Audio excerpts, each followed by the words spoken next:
আমরা তো ইংরেজি শব্দ শুড সবাই ব্যবহার করি, কিন্তু এর আসল শক্তিটা আমরা অনেকেই জানি না।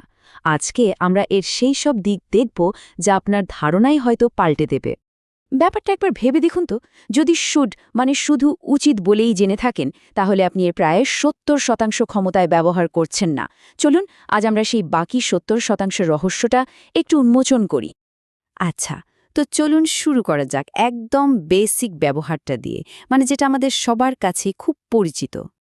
দেখুন, শুডের সবচেয়ে কমন আর প্রথম ব্যবহারটাই হলো পরামর্শ দেওয়া।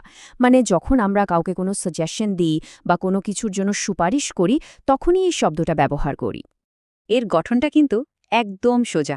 প্রথমে সাবজেক্ট, তারপর শুড, আর তারপর ভার্বের বেস ফর্ম। যেমন ধরুন, ইউ শুড স্টাডি রেগুলারলি, মানে তোমার নিয়মিত পড়া উচিত।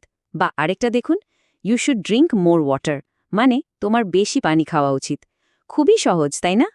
বেশ, এই সাধারণ পরামর্শের গণ্ডি পেরিয়ে এবার আমরা একটু গভীরে যাব। দেখব শুডের আরও কিছু ইন্টারেস্টিং আর সূক্ষ্ম ব্যবহার। শুধু পরামর্শ দেওয়াই কিন্তু শুডের একমাত্র কাজ না। এটা দিয়ে অনেক সময় হালকা দায়িত্ববোধ বা একটা নৈতিক কর্তব্যের কথাও বোঝানো হয়। ধরুন, যেমন আমরা বলি we should respect our parents. এটা কিন্তু কোনো আইন নয়, এটা একটা সামাজিক বা নৈতিক দায়িত্ব। কিন্তু একটা প্রশ্ন মাথায় আসতেই পারে, শুড কি কেবল আমাদের কি করা উচিত শুধু সেটুকুই বলে, নাকি এর আরও কোনো বড় ভূমিকা আছে? উত্তরটা হলো না। আর এখানেই আসছে এর সবচেয়ে অবাক করা ব্যবহারটা। শুড দিয়ে শুধু কি করা উচিত তাই নয়, বরং কি হওয়ার কথা বা কি হবে বলে আমরা আশা করছি সেটাও বোঝানো যায়। একে আমরা বলি এক্সপেকটেশন বা প্রত্যাশা। এই উদাহরণটা দেখুন, the train should arrive at 6 p.m. এখানে কিন্তু আমরা ট্রেনকে কোনো উপদেশ দিচ্ছি না, তাই না? আমরা আসলে আশা করছি বা প্রত্যাশা করছি যে ট্রেনটা সন্ধ্যা 6টার মধ্যে চলে আসবে। মানে এটা একটা সম্ভাব্য ঘটনা বোঝাতে ব্যবহার হচ্ছে। তো আমরা শুডের বেশ কয়েকটা অর্থ তো দেখলাম। এবার চলুন দেখি এটাকে ব্যবহার করে কিভাবে নেতিবাচক বাক্য বা প্রশ্ন বানানো যায়। নেতিবাচক বা না বোধক বাক্য করাটা খুবই সহজ। জাস্ট শুডের পরে একটা নট বসিয়ে দিলেই হবে। যেমন, you should not waste time, অথবা ছোট করে বললে ইউ শুডেন্ট ওয়েস্ট টাইম, মানে সময় নষ্ট করা উচিত নয়। আর প্রশ্ন করতে হলে কি করতে হবে? আরও সোজা, সাবজেক্ট আর শুডকে শুধু জায়গা বদল করে দিন। যেমন, আই শুড কল হিম, এটা প্রশ্ন করলে হয়ে যাবে শুড আই কল হিম। ঠিক একইভাবে উই শুড স্টার্ট নাও হয়ে যাবে শুড উই স্টার্ট নাও। এখন আমরা শুডের এমন একটা ব্যবহার দেখব যা সাধারণ পরামর্শের থেকে অনেক বেশি জোরালো। এটাকে প্রায় একটা ওয়ার্নিং বা সতর্কবার্তাও বলা চলে। দেখুন, পরিস্থিতি আর বলার ধরনের ওপর ভিত্তি করে এই সাধারণ শুড শব্দটাই কিন্তু অনেক শক্তিশালী হয়ে উঠতে পারে।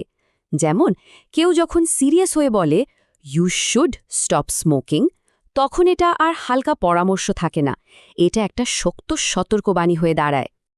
আর এখন আমরা আসছি শুডের সবচেয়ে অ্যাডভান্সড এবং আমার মতে সবচেয়ে গুরুত্বপূর্ণ ব্যবহারে। এটাকে আমরা বলতে পারি একটা প্রো লেভেল স্কিল।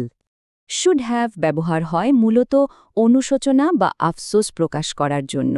মানে অতীতে এমন কোনো কাজ যা করা উচিত ছিল কিন্তু করা হয়নি, সেই আফসোসটা বোঝাতেই আমরা এটা ব্যবহার করি। এর গঠনটা খেয়াল করুন, প্রথমে সাবজেক্ট, তারপর শুড হ্যাভ, আর তারপরে ভার্বের পাস্ট পার্টিসিপল ফর্ম। এর মূল উদ্দেশ্যই হল অনুশোচনা প্রকাশ করা। যেমন, I should have studied harder, এটার মানে হল আমার আরও ভালোভাবে পড়া উচিত ছিল। এই কথাটার মধ্যেই কিন্তু একটা গভীর আফসোস লুকিয়ে আছে, তাই না? তো আমরা দেখলাম যে এই একটা মাত্র শব্দ শুড, এটা দিয়ে কত রকমভাবে মনের ভাব প্রকাশ করা যায়। চলুন যা যা শিখলাম সব একবার এক ঝলকে দেখে নিই। আমরা শুডের কি শক্তিকে আনলক করলাম। সাধারণ পরামর্শ, হালকা দায়িত্ববোধ, কোনো কিছু প্রত্যাশা করা, নেতিবাচক বাক্য, প্রশ্ন তৈরি, জোরালো সতর্কবার্তা, আর সবশেষে অতীতের জন্য অনুশোচনা প্রকাশ। বিশ্বাস করুন, যদি এই ব্যবহারগুলো ঠিকঠাক মতো অনুশীলন করতে পারেন, তাহলে ইংরেজিতে কথা বলার ক্ষেত্রে আপনার সাবলীলতা এমনিতেই 50% বেড়ে যাবে। যাবার আগে শুধু একটা প্রশ্ন রেখে যাচ্ছি। একবার ভেবে দেখুন তো, শুধু একটা শব্দকে ভালোভাবে আয়ত্ত করতে পারলে তা ইংরেজিতে ফ্লুয়েন্ট হওয়ার পথে একজন মানুষকে ঠিক কতটা এগিয়ে দিতে পারে?